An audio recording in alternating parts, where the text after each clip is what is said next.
அது என்னமோ தெரியலங்க. நம்ம வீட்ல எப்போதுமே ராணியா தான் இருந்திருப்போம். ஒரு இடத்துல நம்ம கல்யாணம் பண்ணி குடுத்து வ வந்தோம்னா, நம்ம எப்போதுமே டவுன்ல தாங்க வச்சிருக்காங்க. அது பொண்ணு கேட்கிற வரையும் தான் "நீதாம்மா எங்க வீட்டு குலசாமி, தேவதை, லட்சுமி" அப்படி இப்படின்னு சொல்றாங்க. கல்யாணம் பண்ணிட்டு வந்ததுக்கப்புறம் நம்மள தூக்கி போட்டு மிதிக்கிறாங்க. இது எல்லார் வீட்லயும் அப்படி நடக்குதா? இல்ல எங்க வீட்ல தான் அப்படி நடக்குதான்னு எனக்கு தெரியவே தெரியல.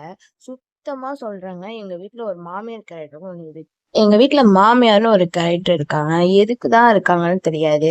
அவங்க ஒரு சிங்கிள் பேரண்ட் தான் கஷ்டப்படுறாங்க. கஷ்டப்பட்டு தான் வீடு, வாசல் எல்லாம் சேர்த்து வச்சிருக்காங்க. நான் இல்லன்னு சொல்லவே இல்ல. ஆனா அவங்களுக்கு 2 பையன் இருக்காங்க. 2 பையனுக்கு கல்யாணம் ஆயிடுச்சு. 2 பிள்ளைங்க இருக்கு. 4 பசங்க இருக்காங்க. ஆனா தான் சம்பாதிக்கிற ஆர்வத்துல குழந்தைங்கள தூக்குறது கிடையாது, பேசுறது கிடையாது, எதுவுமே பண்றதில்ல.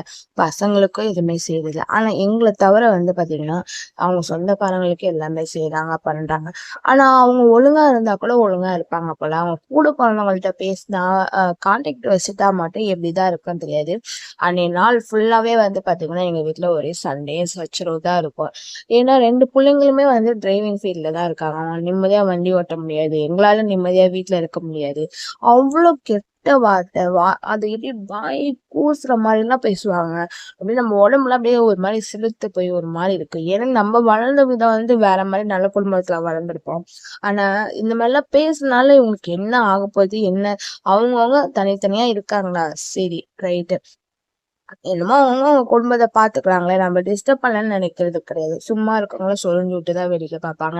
இந்த வாரம் என் வீட்ல சண்டை போட்டா, அடுத்த வாரம் என்னோட சிஸ்டர் வீட்ல சண்டை, கொழுந்தனார் வீட்ல சண்டை போடுவாங்க. இதே வேலையா, இதே பொழப்பா இருக்காங்க. அதாவது அவங்கள ஏத்தி விடுறதுக்குன்னு ஒரு கோஷ்டி இருக்கு. அவங்க அக்கா, தங்கச்சிங்க, கூட பொறந்ததுங்க, தம்பிங்க எல்லாம்.